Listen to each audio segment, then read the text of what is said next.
Hello, I'm Dr. Basil Considine. I'm here from the ACU Online Writing Center, and today we're going to be talking about reflective writing and emotional intelligence, or emotional IQ as it's often abbreviated. Now, the concept of emotional IQ and that there are multiple intelligences is really something that has taken great fruit over the last couple decades.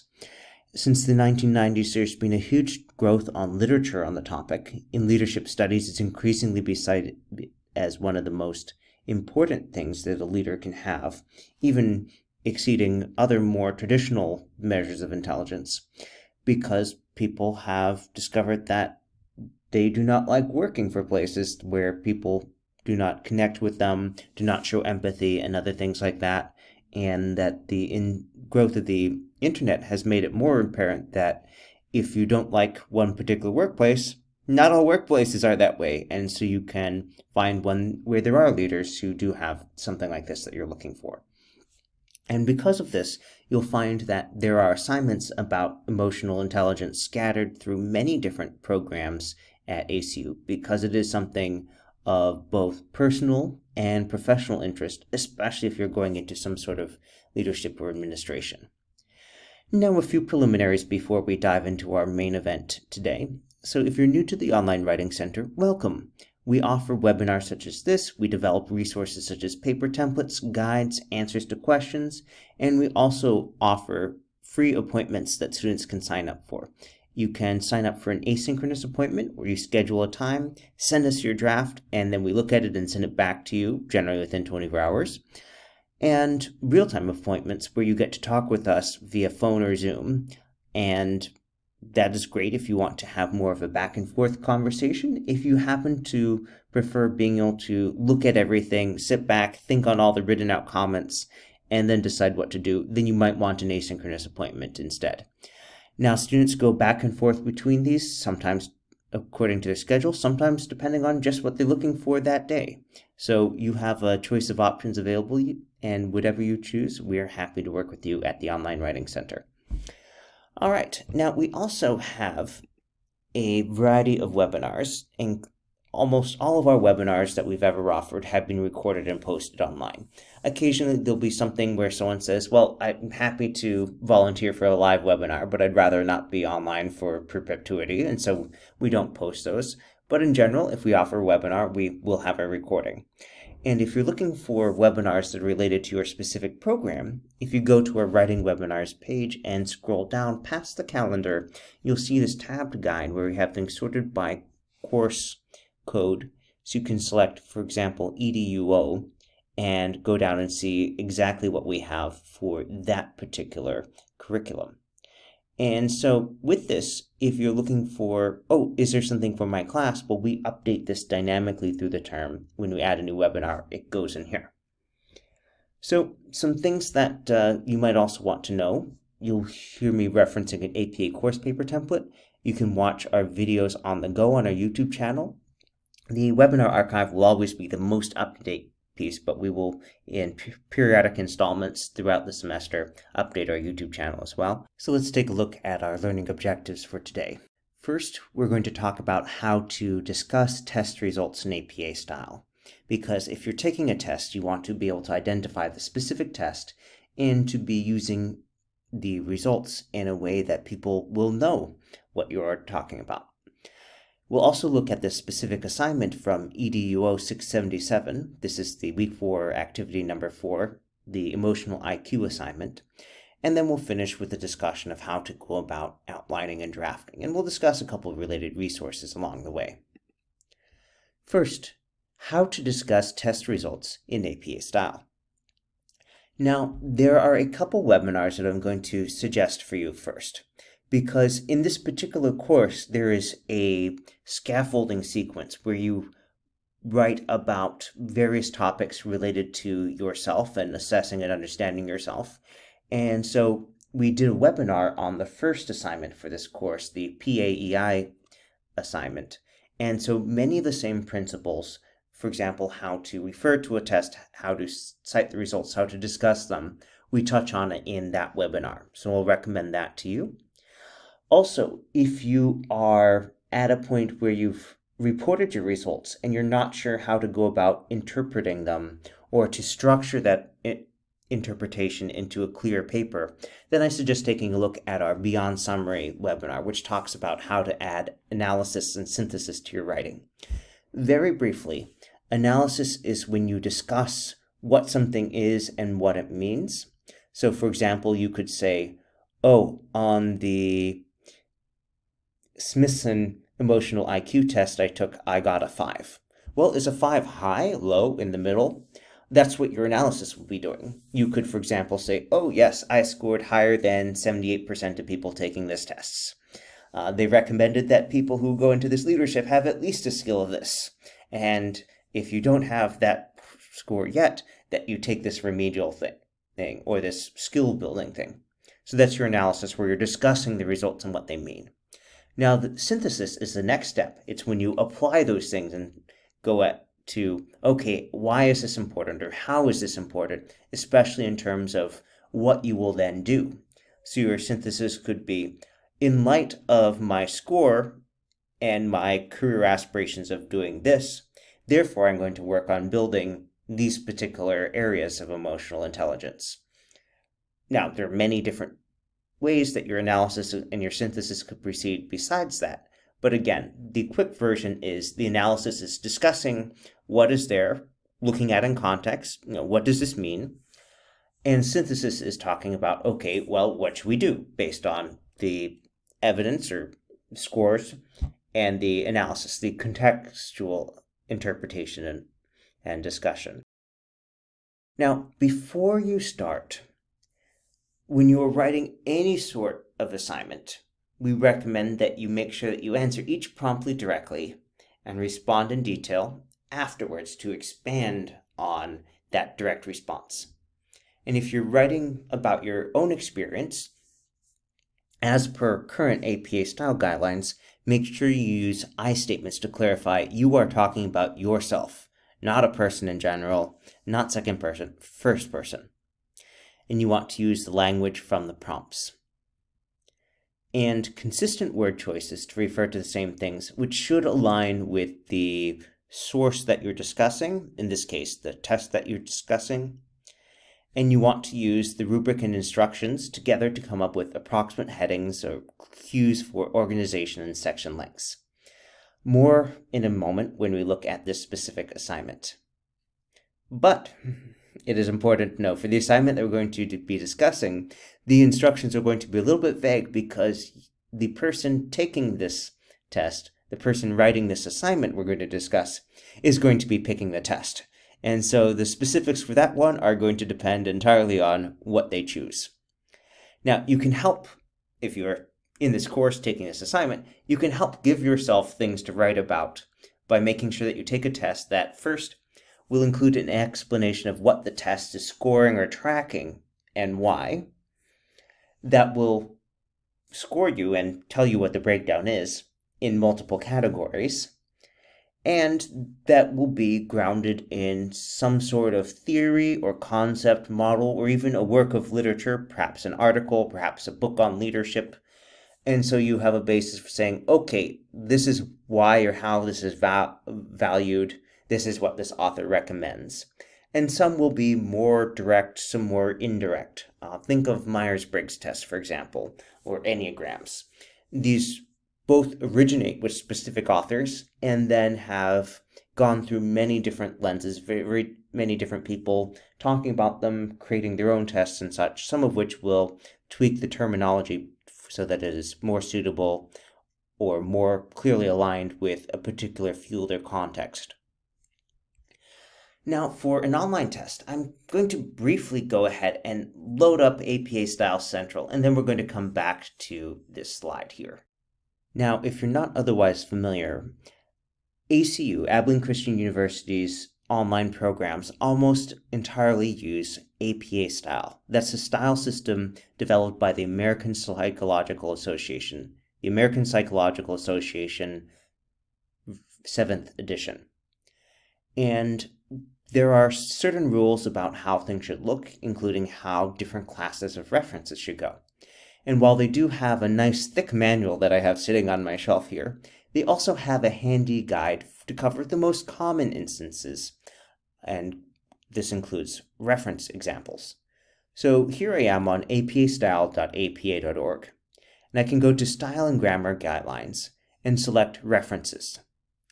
And if you scroll down here, we see reference examples.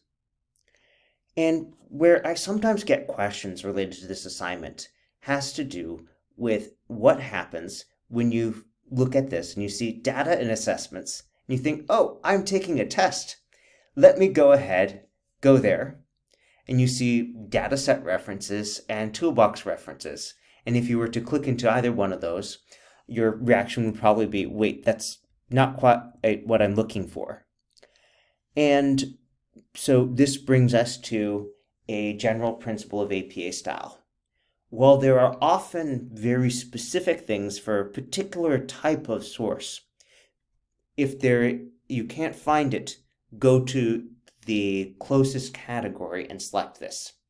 Now, I would guess that most of you who take this test for the assignment are going to be finding a free test online. And so if it's something we can access online, we can cite it like we would any other online source. Now, in this case, if we're looking at our different examples here, we have among our different options this instruction. When selecting a category, use the web pages and websites category only when a work does not fit with it in another category better.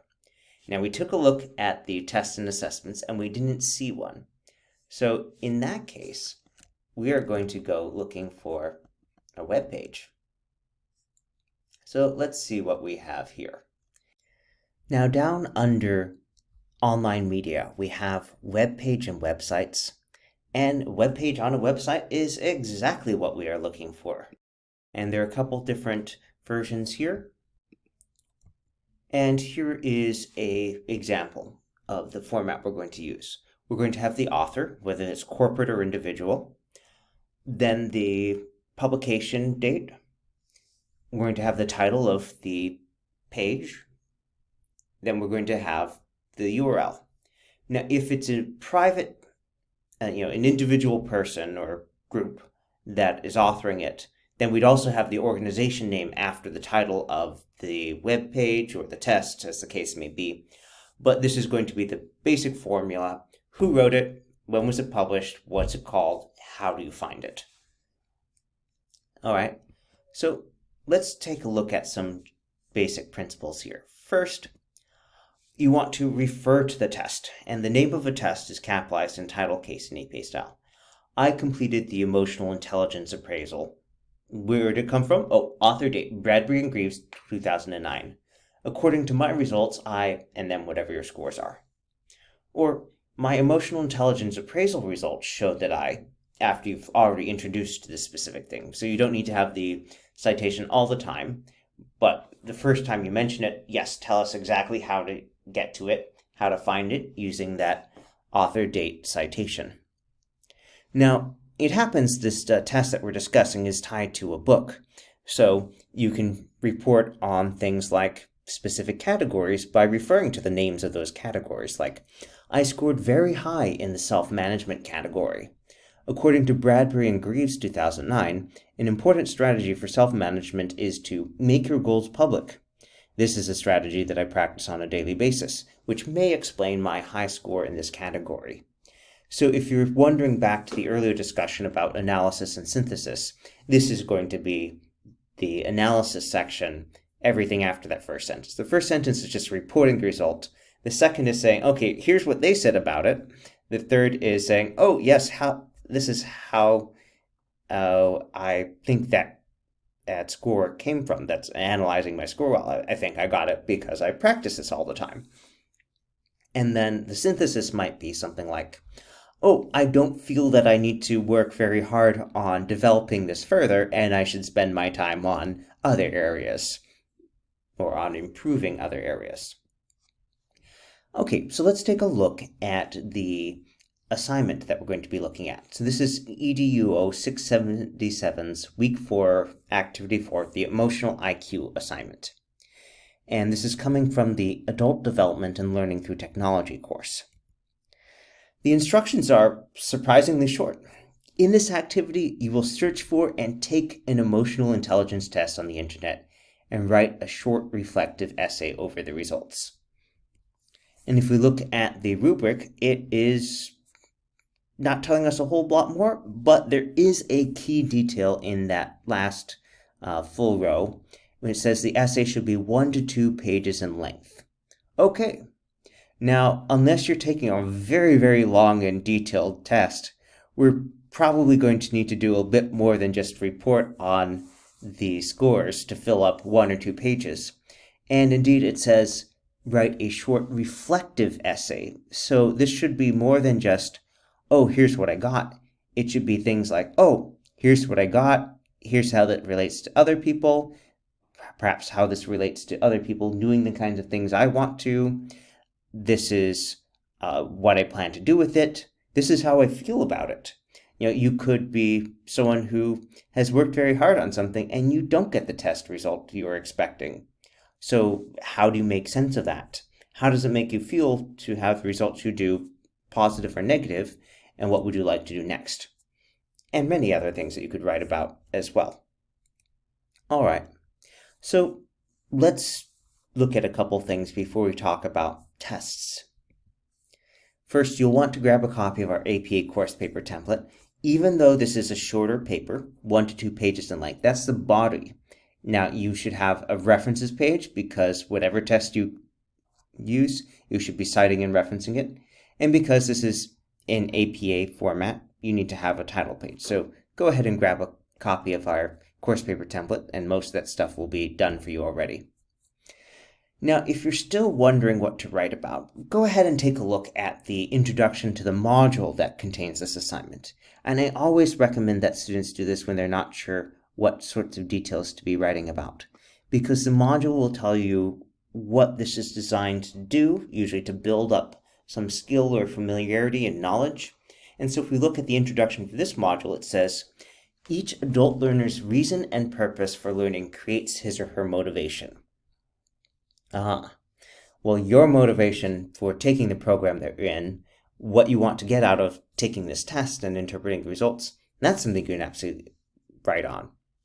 We learned from our textbook authors that one of Noel's assumptions is that adults are mostly driven by internal motivation rather than external motivators.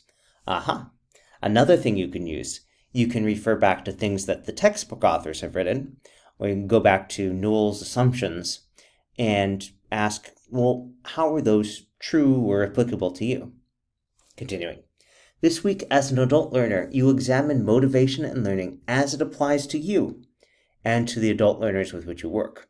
Another thing you can do, how do you relate yourself next to your professional colleagues, whether those are other full-time students that you're working with a mentor or peer or professor, or workplace colleagues. Additionally, you will explore adult learning in consideration of one of the most amazing processors, the brain.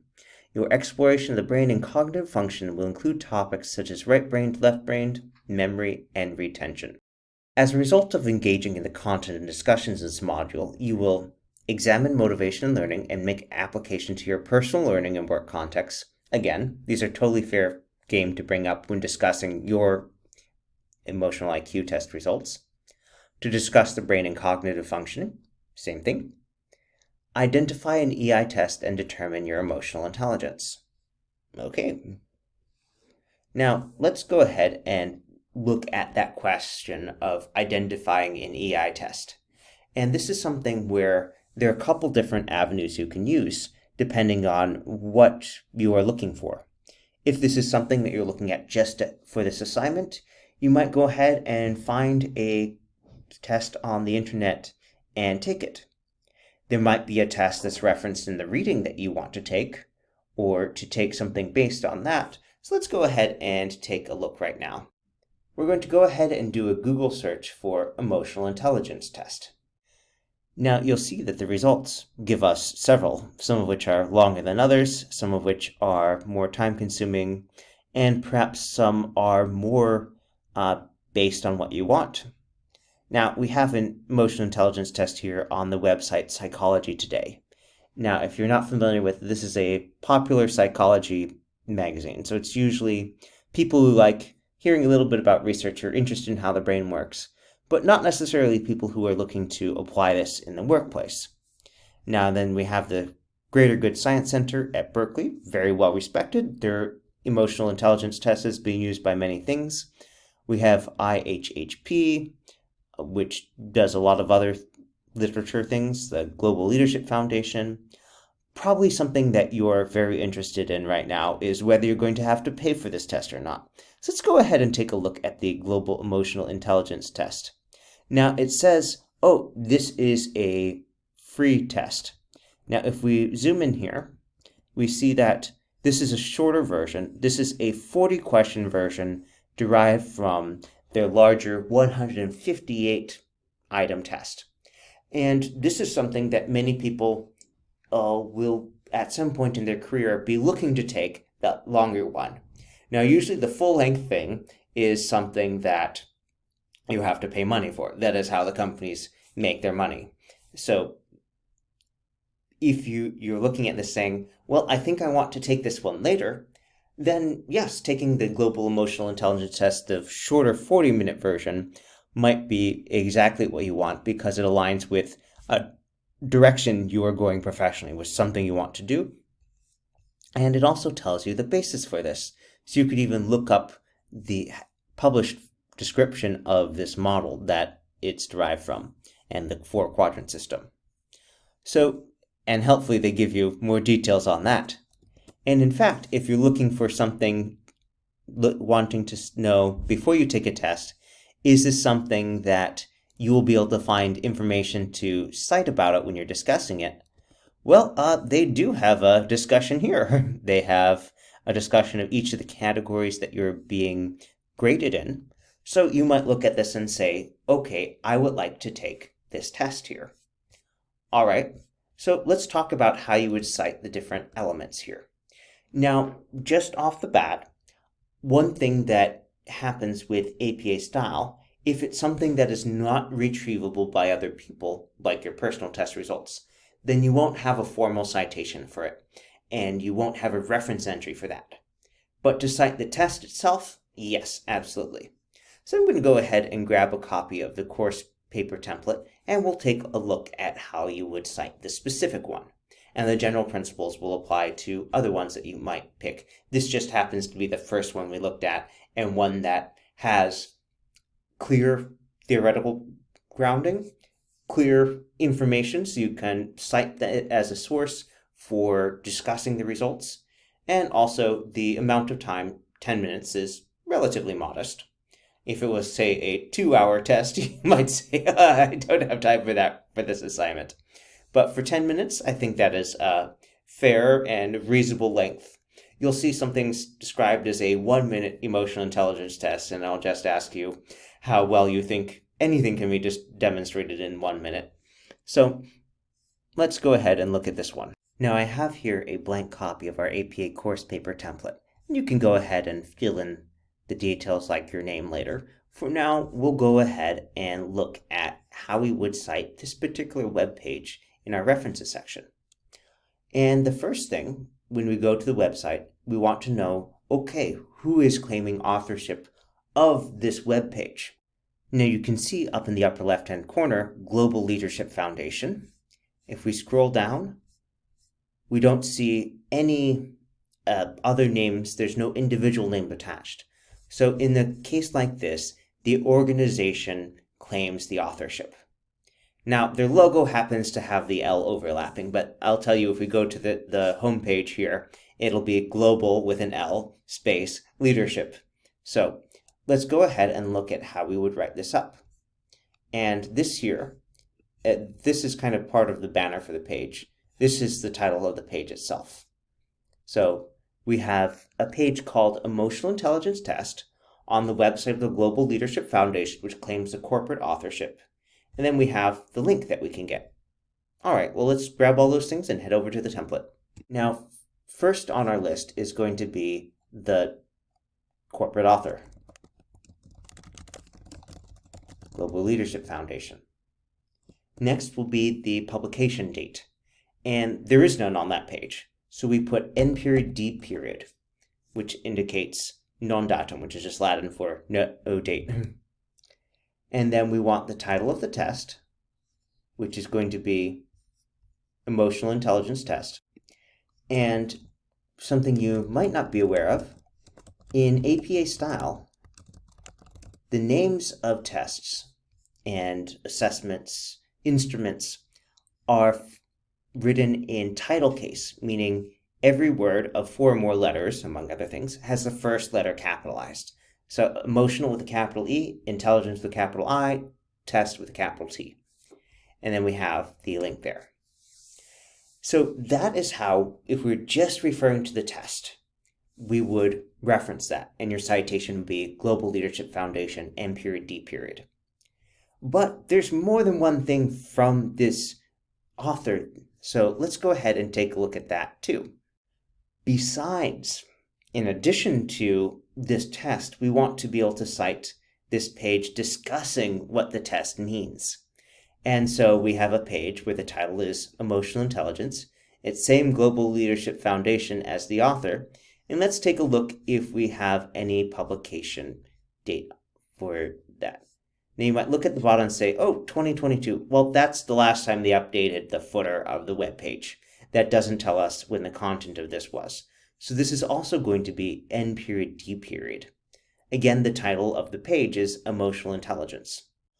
All right, now the author is going to be the same thing, Global Leadership Foundation. There's no date there, so N period, D period. And then the title here will be, again, italicized. It won't be in title case, though, because this isn't a name of a survey instrument or test. It's just the name of the web page. And then, of course, we have the link there. Now, here we have an area where people often make a mistake. And the source of the mistake is that if we were to just stop here, you would have identical citations for 2 different sources. Global Leadership Foundation, N period, D period for the first one, and Global Leadership Foundation, N period, D period. Well, something that APA style emphasizes is specificity. We want to be clear on what exactly is going to be referred to. And so if we have any source with the same publication year, by the same source, more than one source by an author with the same publication year, or in this case, the same placeholder, N period, D period, then what you do is you line them up alphabetically. And so this comes before this because these 2 words are the same, and then this being longer means that it would go after the previous one. And we look and say, okay, this is the first one, so that's A. And the second one is B. And so then you would have Global Leadership Foundation, parentheses, N period, D period, dash A, instead of just N period, D period. All right, so if I'm referring to the test, I would cite this one. If I'm referring to the explanation of the results, I'd cite this one. And if we're going to that root article by Gorman, Goleman, not Gorman. So this is Goleman's book, Emotional Intelligence, Why It Can Matter More Than IQ. Now, this book has been through many different versions. It's been reprinted many times and updated. And so whichever version you are using, you want to cite the publication year for that version because it has been expanded. And so there may be things that are present in one version that are different from the one that your test is based on. So make sure you get the right version and for whatever you're using. This particular entry here is for 2005. I remember there being an earlier version, and I believe there's a couple follow-ups as well. All right, so looking at this, we have your results. And let's say you are citing this particular thing. Okay, so how would you introduce it? Well, in this case, I could say I took the emotional intelligence test offered by, and then list the organization. In this case, who was it? Oh, it was the Global Leadership Foundation. And this is going to be the second one, so N period D period B. This test is based on Goldman's 2005 iteration of the, and then you could go back and refer to the web page.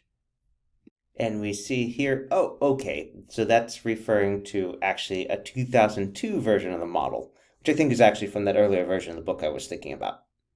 Now here's another common area where people will lose a little bit of credit here, because the name of the test should be in title case.